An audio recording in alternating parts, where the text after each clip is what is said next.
नमस्कार साथियों, welcome to पहचान क्लासेस के यूट्यूब चैनल पर आप सभी का बहुत बहुत स्वागत है। देखिए मित्रों, इस वीडियो में जो है हम बात करने वाले यह क्लास जो है राजस्थान अध्ययन से संबंधित है, जिसमें हम पर डे आपको रोज रात को 8 बजे ये क्लास मिल जाती है। और इस क्लास में हम बात करते हैं राजस्थान अध्ययन से संबंधित क्लास 6 से लेकर क्लास 12 तक की जो सीरीज हम चला रहे हैं आरबीएससी की, ठीक है ना। आरबीएससी की जो क्लास हम चला रहे हैं क्लास 6 से लेकर 12 तक, उसमें हम बात कर रहे हैं क्लास 6, 7, 8, 9 तक जो है हमने कंप्लीट कर लिए। अगर वीडियो वो आपने नहीं देखी क्लासेस, तो वीडियो के डिस्क्रिप्शन में सबका लिंक दे रखा है, एज इट इज प्लेलिस्ट के अकॉर्डिंग लिंक जो है दे रखा है, तो आप जाइएगा और वो सारी क्लास जो है जरूर देखिएगा। ठीक है, चलिए अब हम बात करते हैं क्लास 10 के अध्याय नंबर फर्स्ट के बारे में हम बात कर रहे थे, जिसमें मैंने जो है आपको 2 पार्ट पहले ही दे दिए। अब जो है आज हम बात करेंगे कि पार्ट नंबर 3 के बारे में। अध्याय फर्स्ट है क्लास 10 का राजस्थान का इतिहास एक परिचय, इसके पार्ट नंबर 3 के बारे में आज हम बात करने वाले हैं। ठीक है ना, तो पूरी क्लास आप लास्ट तक जरूर देखना और वीडियो को लाइक शेयर कमेंट जरूर करना। ठीक है, शेयर जरूर करना मित्रों, ठीक है ना, लाइक शेयर और कमेंट भी जरूर करना। आपके कमेंट से मुझे पता चलता है कि जो है वीडियो आपको कैसा लगा और वीडियो में क्या इंप्रूवमेंट चाहिए, तो आप कमेंट करके मुझे जरूर बताइएगा। ठीक है, चलिए देखिएगा, अब हम बात करने वाले, हमने जो है लगभग 65 क्वेश्चन जो है 2 पार्ट के अंदर डिस्क्रिप्शन के तौर पर जो है हमने पूरा अध्ययन कर लिया था। अब हम बात करते हैं 66 क्वेश्चन नंबर से। तो 66 क्वेश्चन कहाँ गया, मैं जल्दी से निकाल लेता हूँ। फिर हम बात करते हैं क्वेश्चन नंबर 66 से। देखिए ध्यान से, क्वेश्चन नंबर 66 जो है वो आपके समक्ष दे रखा है। कौन सा क्वेश्चन है ध्यान से देखना। इससे पहले के जो क्वेश्चन थे वो हमने सारे कंप्लीट कर लिए, ठीक है ना। 65 हमने लास्ट कंप्लीट किया था कि इसवाल सभ्यता जो है वो कहाँ पर स्थित है, तो ये उदयपुर के अंदर स्थित है। इसका बी ऑप्शन बिल्कुल करेक्ट था, ये हमने देख लिया। ठीक है, अब हम बात करते हैं क्वेश्चन नंबर 66 से। ध्यान से देखना, पूरा वीडियो लास्ट तक जरूर देखना, शेयर कमेंट जो है लाइक जरूर करना, चैनल पे नए हैं तो सब्सक्राइब भी जरूर करना। ठीक है, चलिए बात करते हैं कि क्वेश्चन नंबर 66 लिखा हुआ है, बिजक पहाड़ी, भीम की डूंगरी, महादेव जी की डूंगरी और हड़प्पा सभ्यता व मौर्य काल के अवशेष निम्नलिखित में से कौन से सभ्यता स्थल से प्राप्त हुए हैं। तो देखिए, बिजक की पहाड़ी, भीम की डूंगरी, महादेव जी की डूंगरी, हड़प्पा सभ्यता और मौर्य काल से अवशेष जो है वो कहाँ से प्राप्त हुए, और ये प्राप्त हुए भाई कहाँ से, बैराट सभ्यता से। बैराट सभ्यता कहाँ है, तो बैराट जो है वो कहाँ पर है, जयपुर के अंतर्गत है। और बैराट का प्राचीन नाम क्या है, तो प्राचीन नाम है भाई विराट नगर। कौन सा है भाई, विराट नगर, जो कि प्राचीन मत्स्य जनपद था। क्या था भाई, मत्स्य जनपद। उस मत्स्य जनपद की ये राजधानी थी क्या, विराटनगर। विराटनगर क्या थी इसकी भाई, राजधानी थी। क्या थी भाई, राजधानी थी। किसकी, मत्स्य जनपद की राजधानी थी। कौन सी, विराटनगर। और विराटनगर का वर्तमान नाम क्या है भाई, बैराट है। और ये कहाँ स्थित है, जयपुर के अंदर स्थित है। और इसी सभ्यता से जो है बिजक की पहाड़ी, भीम की डूंगरी, महादेव जी की डूंगरी, हड़प्पा सभ्यता और मौर्य काल के अवशेष प्राप्त होते हैं। और इसके साथ साथ बता दूं आपको कि अशोक का जो शिलालेख है, कौन सा, अशोक का भाब्रू शिलालेख। कौन सा, अशोक का भाब्रू शिलालेख जो है वो भी कहाँ से प्राप्त हुआ है, यहीं से प्राप्त हुआ, इसी बैराट से प्राप्त हुआ। ठीक है, याद रखना, काफी इंपोर्टेंट क्वेश्चन है। नेक्स्ट क्वेश्चन लिखा हुआ है, किस सभ्यता स्थल से एक रोमन एम्फोरा सूरा पात्र और एक यूनानी सुराही मिली है जो विदेशी व्यापार के केंद्र होने की पुष्टि करती है। तो कौन से स्थान से जो है हमें एक रोमन एम्फोरा सूरा पात्र और एक यूनानी सुराही प्राप्त हुई है, तो यह वही प्राप्त हुई है कहाँ से, बिनमाल सभ्यता से। बिनमाल कहाँ है, तो बिनमाल सभ्यता जो है वो कहाँ पर है, जालोर जिले के अंतर्गत है। और इसका प्राचीन नाम क्या है, याद रखना, इसका प्राचीन नाम क्या है इसका बिनमाल का, तो प्राचीन नाम इसका है भाई श्रीमाल। क्या है भाई, श्रीमाल। तो ये भी पॉइंट आप याद रखना। चलिए बात करते हैं आगे। नेक्स्ट क्वेश्चन 67 हो गया। अब देखो क्वेश्चन नंबर 68 लिखा हुआ है कि बिनमाल सभ्यता का उत्खनन कार्य जो है किसके द्वारा किया गया। तो अभी मैंने बात की थी, बिनमाल कहाँ है, जालोर के अंतर्गत है। और इसका उत्खनन कार्य जो है वो किसके द्वारा किया गया था, तो RC अग्रवाल के द्वारा इसका उत्खनन कार्य किया गया था। किसके द्वारा भाई, RC अग्रवाल के द्वारा इसका उत्खनन कार्य किया गया था। बी ऑप्शन इसका हमारा करेक्ट रहेगा। फिर नेक्स्ट क्वेश्चन है, किस क्षेत्र का प्राचीन नाम श्रीमाल था। अभी मैंने बात की आपको, भीममाल का प्राचीन नाम श्रीमाल था, तो ये ऑप्शन इसका बिल्कुल हमारा करेक्ट रहेगा 69 का। फिर बात करते हैं क्वेश्चन नंबर 70 के बारे में कि राजस्थान में किस सभ्यता में से मौर्य काल और बौद्ध धर्म के अवशेष प्राप्त हुए। तो अभी मैंने बात की थी मौर्य काल और बौद्ध धर्म, बिल्कुल मैंने बताया था आपको। और याद रखना कि अशोक के जो है ना, याद रखना क्या, अशोक जो शासक था, अशोक शासक के बौद्ध धर्मी होने के, जो बौद्ध धर्मी होने के, बौद्ध अनुयायी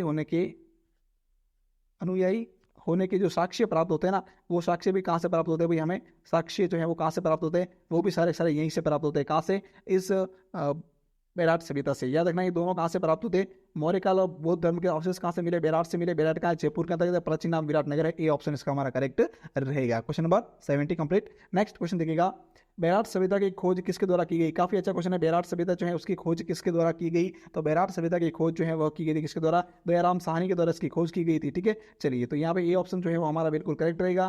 फिर नेक्स्ट क्वेश्चन है कि बेराट सभ्यता संबंधित निम्नलिखित में सत्य कथन बताइए। बेराट सभ्यता से संबंधित सत्य कथन बताना है। तो क्या है सत्य कथन? ध्यान से देखना, बेराट सभ्यता के बारे में सत्य कथन जो है ऑप्शन दे रखा है। यहाँ से एक गोल मंदिर और अशोक के स्तंभ के अवशेष मिले हैं, बिल्कुल दोनों ही पॉइंट करेक्ट हैं। यहाँ से गोल मंदिर भी मिला है और अशोक के भाब्रू शिलालेख या स्तंभ लेख के अवशेष भी यहाँ से प्राप्त हुए हैं। फिर नेक्स्ट है कि यहाँ से अशोक का भाब्रू अभिलेख मिला, ये भी करेक्ट है। बेराट प्राचीन मत्स्य जनपद की राजधानी थी, बिल्कुल इसका नाम विराट नगर था उस टाइम। क्या नाम था भाई? विराट नगर। और याद रखना इस विराट नगर के अंतर्गत जो है पांडवों ने अपना अज्ञातवास लास्ट जो अज्ञातवास रहा था 1 साल का, वो यहाँ पे व्यतीत किया था। और इसका राजा भी कौन था भाई? राजा था विराट। राजा भी क्या नाम था इसका? विराट नाम से शासक था इसका। ठीक है, चलो नेक्स्ट देखिएगा तो उपयुक्त सभी डी ऑप्शन यहाँ पे हमारा करेक्ट रहेगा। सारे के सारे ऑप्शन बिल्कुल सही हैं। नेक्स्ट है किस सभ्यता से अशोक के बौद्ध धर्म का अनुयायी होने के पुख्ता प्रमाण प्राप्त होते हैं? भाब्रू शिलालेख प्राप्त होते हैं। मैंने अभी बताया था आपको कहाँ से प्राप्त होता है? बेराट से। तो सी डी ऑप्शन जो है यहाँ पे इसका करेक्ट रहेगा। ठीक है, एक बात करते हैं बरौर सभ्यता। बरौर सभ्यता जो है ये कहाँ पर है? तो ये है गंगानगर के अंदर। कहाँ पर भाई? गंगानगर के अंतर्गत है। कौन सी? बरौर सभ्यता। ये भी पॉइंट याद रखना। कालीबंगा की बात करूँ तो कालीबंगा कहाँ है? तो कालीबंगा सभ्यता जो है वो कहाँ है? हनुमानगढ़ के अंतर्गत है। कहाँ भाई? हनुमानगढ़ के अंतर्गत है। नेक्स्ट बात करते हैं नेक्स्ट क्वेश्चन के बारे में। क्वेश्चन नंबर 74 है राजस्थान में आर्य संस्कृति और वैदिक सभ्यता के अवशेष कहाँ से प्राप्त हुए? राजस्थान के अंतर्गत जो है आर्य संस्कृति और वैदिक सभ्यता के अवशेष कहाँ से प्राप्त हुए? ये काफी इंपॉर्टेंट क्वेश्चन है, याद रखना, मोस्ट इंपॉर्टेंट क्वेश्चन, टिक लगा देना इसे। तो ये प्राप्त हुए भाई अनूपगढ़ से, तरखन वाला डेरा और छक 64 से, तीनों से प्राप्त हुए। तो डी ऑप्शन उपयुक्त सभी जो है वो यहाँ पे हमारा करेक्ट रहेगा। फिर बात करते हैं नेक्स्ट क्वेश्चन नंबर 75 के बारे में। क्वेश्चन नंबर 75 के बारे में, बालाथल सभ्यता का उत्खनन किसके द्वारा किया गया? मतलब कि किसके निर्देशन में किया गया? किसका? बालाथल सभ्यता जो है उसका उत्खनन किसके निर्देशन में किया गया? तो इसका निर्देशन जो है वह किया गया भाई किसके द्वारा? Professor V.N. मिश्र के निर्देशन में इसका उत्खनन कार्य किया गया। तो ये ऑप्शन इसका हमारा बिल्कुल करेक्ट रहेगा। फिर नेक्स्ट क्वेश्चन नंबर 76 है निम्नलिखित सभ्यता स्थल और उनसे संबंधित जिलों में सही सुमेलित बताइए। तो देखिए क्या है सही सुमेलित कि बालाथल सभ्यता कहाँ है? उदयपुर के अंतर्गत है। याद रखना उदयपुर में कहाँ है? वल्लभ नगर तहसील के अंदर। कहाँ भाई? वल्लभ नगर। वल्लभ नगर, ठीक है, वल्लभ नगर के अंतर्गत है ये कौन सी? बालाथल सभ्यता, बिल्कुल करेक्ट है ये। नेक्स्ट है कि रंगमल सभ्यता का हनुमानगढ़ के अंतर्गत, ये भी करेक्ट है। ओजियाना सभ्यता का है भीलवाड़ा के अंतर्गत है, ये भी करेक्ट है। ओजियाना भीलवाड़ा के अंतर्गत है। तो यहाँ पे डी ऑप्शन हमारा सही रहेगा, उपयुक्त सभी। चलिए आगे बढ़ते। नेक्स्ट देखिएगा, नेक्स्ट लिखा हुआ है निम्नलिखित सभ्यता स्थल और उनसे संबंधित जिलों में सही सुमेलित कौन सा है वही यहाँ पे बताना है। तो कौन सा सही सुमेलित है ध्यान से देखना। 77 का आंसर क्या रहेगा? ऑप्शन है नगरी सभ्यता। नगरी सभ्यता कहाँ है? चित्तौड़ के अंतर्गत है, करेक्ट है ये।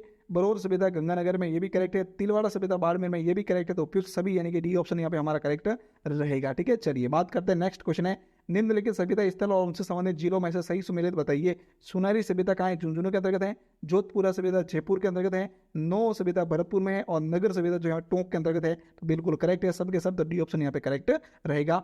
फिर नेक्स्ट है किस बौद्ध ग्रंथ में 16 महाजनपदों की सूची प्राप्त होती है? तो याद रखना एक बौद्ध ग्रंथ है जिसका नाम है अंगुत्तर निकाय और यहाँ से जो है किसकी जानकारी मिलती है भाई? 16 महाजनपदों की जानकारी मिलती है। बौद्ध ग्रंथ पूछा मैंने, ठीक है, याद रखना। तो ये ऑप्शन इसका हमारा करेक्ट रहेगा।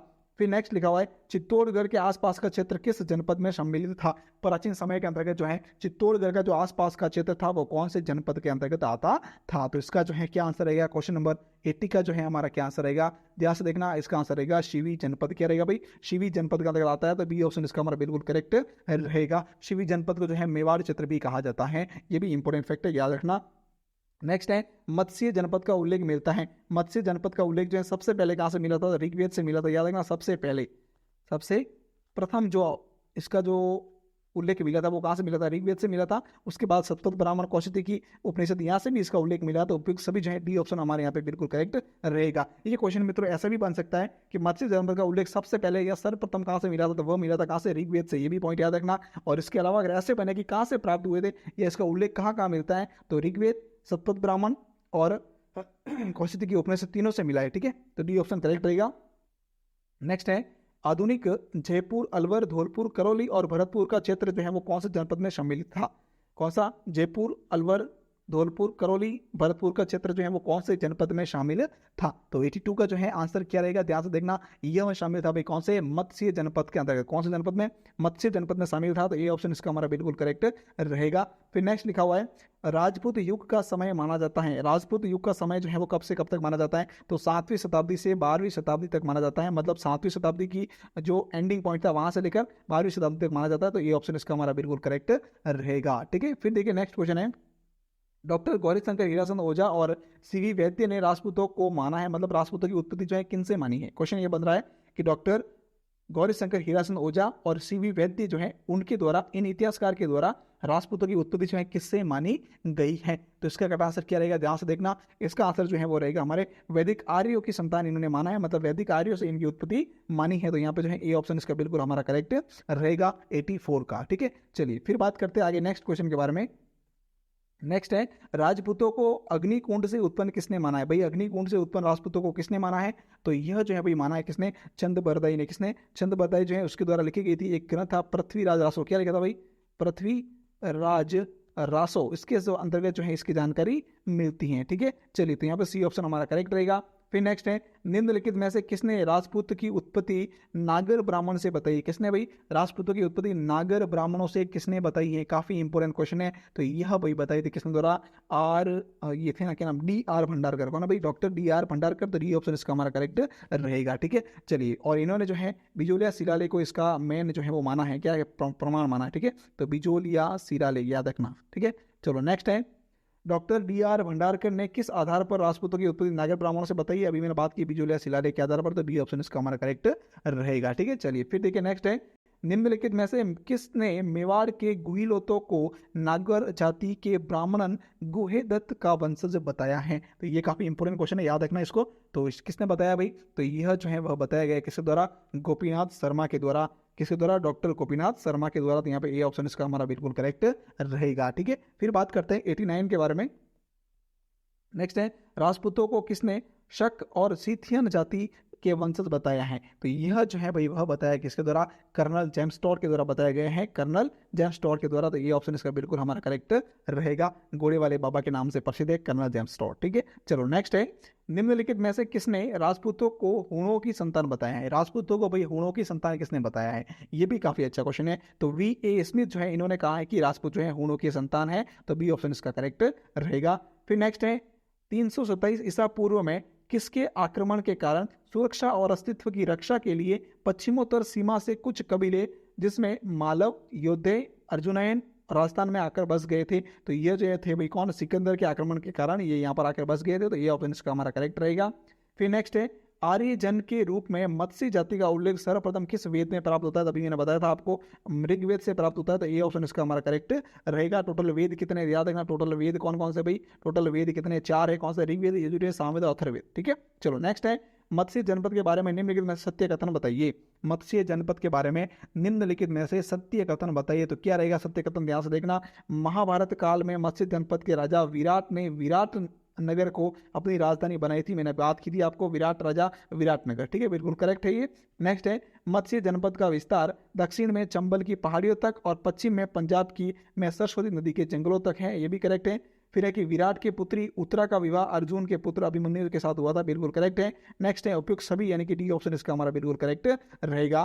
फिर नेक्स्ट है राजस्थान के किस प्रदेश में साल्व जाति रहती थी? तो साल्व जाति जो है वो अलवर क्षेत्र के अंतर्गत रहती थी, यानी कि बी ऑप्शन इसका हमारा बिल्कुल करेक्ट रहेगा। 94 का बी ऑप्शन बिल्कुल करेक्ट होगा। ठीक है, चलो नेक्स्ट है किस महाजनपद ने मत्स्य जनपद पर आक्रमण कर उसे अपने क्षेत्र में शामिल कर लिया था, लेकिन वह अधिक समय तक उस पर अधिकार नहीं रख सका था? तो यह जनपद था भाई कौन सा? चेदी जनपद, यानी कि बी ऑप्शन इसका बिल्कुल करेक्ट रहेगा। पहले जो है याद रखना मत्स्य जनपद पर आक्रमण किसने किया था? चेदी ने किया था। और फिर जो है चेदी ने इस पर अधिकार कर लिया। उसके बाद कुछ समय बाद जो है मत्स्य फिर से जो है इससे आज़ाद हो गया।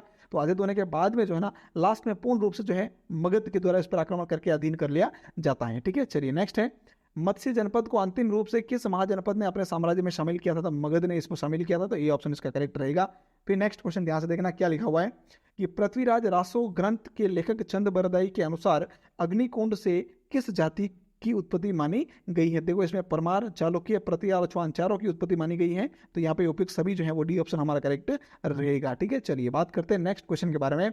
किस इतिहासकार ने बिजोलिया शिलालेख में वासुदेव चौहान के उत्तराधिकारी सामंत को वत्स गोत्रीय ब्राह्मण बताया है? तो किसने बताया भाई? 98 का आंसर क्या रहेगा? तो वह बताया गया है भाई किसने? Doctor D R Bhandarkar. मैंने बताया था बिजोलिया शिलालेख किससे संबंधित है भाई? डॉक्टर डी आर भंडारकर, यानी कि यहाँ पे ये ऑप्शन हमारा करेक्ट रहेगा। ठीक है, इसी के साथ मित्रों आज की क्लास यहीं पर हम कंप्लीट करते हैं, और इसके आगे का जो भी क्वेश्चन रहेंगे वो नेक्स्ट वीडियो के अंतर्गत आपको बिल्कुल मिल जाएंगे। तो आप बने रहिएगा चैनल पर, पूरी क्लास जरूर देखना। और इसकी पीडीएफ आपको जो है फिलहाल नहीं मिलेगी, बाकी आप टेलीग्राम को ज्वाइन करके रखो। आपको जो है इसकी पीडीएफ जैसे ही ये पूरा 10th 12th तक का हमारा मैटर कंप्लीट हो जाएगा, उसके बाद जो है मैं आपको एक मैराथन क्लास के साथ जो है एक एक क्लास की पूरी पूरी पीडीएफ जो है एक साथ दे दूंगा, और इस पीडीएफ के माध्यम से आपको वन लाइनर के रूप में भी दूंगा और ऑब्जेक्टिव क्वेश्चन के रूप में भी पीडीएफ दूंगा। ठीक है, तो सारी चीजें मैं आपको क्लियर आपको टेलीग्राम पर अपलोड हो जाएगी। टेलीग्राम को ज्वाइन कर लीजिएगा। फिलहाल आप करंट की पीडीएफ वगैरह वहाँ से प्राप्त कर सकते हो, और करंट का क्यूज भी आपको वहाँ से प्राप्त होता है। और इसकी पीडीएफ भी जो है बहुत जल्दी, जैसे ही क्लास कंप्लीट हो जाएगी सारी की सारी, उसके बाद इसकी पीडीएफ की जो है मैं टेलीग्राम पर आपको अवेलेबल करवा दूंगा। तब तक आप वीडियो को देखिएगा, और अगर आपके पास बुक है तो एक बार बुक का रिवीजन भी आप जरूर कर लीजिएगा। बुक का रिवीजन करने के बाद एक बार वीडियो को आप वापस देख लेना, ताकि आपका सारे सारे क्वेश्चन दिमाग में एज इट इज फिट हो जाएंगे, एज इट इज आपको याद हो जाएंगे। ठीक है, चलिए पूरा वीडियो देखने के लिए धन्यवाद। चैनल पे नहीं है तो चैनल को सब्सक्राइब कर लेना, वीडियो को लाइक शेयर कमेंट जरूर कर लेना। ठीक है ना, आपके कमेंट जो है मुझे मिल रहे हैं, पर डे में कमेंट देख रहा हूँ सबके। ठीक है ना, तो कमेंट में जो है आप देखिएगा, आप जो है फालतू कमेंट करना चाहे तो वो मत कीजिएगा। आप अगर कुछ इंपॉर्टेंट कमेंट हो, क्वेश्चन से रिलेटेड हो, या फिर आपको कुछ इंप्रूवमेंट चाहिए वीडियो के अंतर्गत, या आपको वीडियो कैसा लगा, तो ये चीज़ बताने के लिए आप कमेंट मुझे जरूर कीजिएगा। ठीक है, थैंक यू सो मच पूरे वीडियो देखने के लिए, बहुत बहुत धन्यवाद। वीडियो को लाइक शेयर कमेंट जरूर करना, और बने रहिएगा मेरे साथ पहचान क्लासेस पर डे आपको सुबह पर डे जो है आपको रात को 8 बजे क्लास मिलती है, देखते रहिएगा और खुश रहिएगा, मौज कीजिए, राज कीजिए।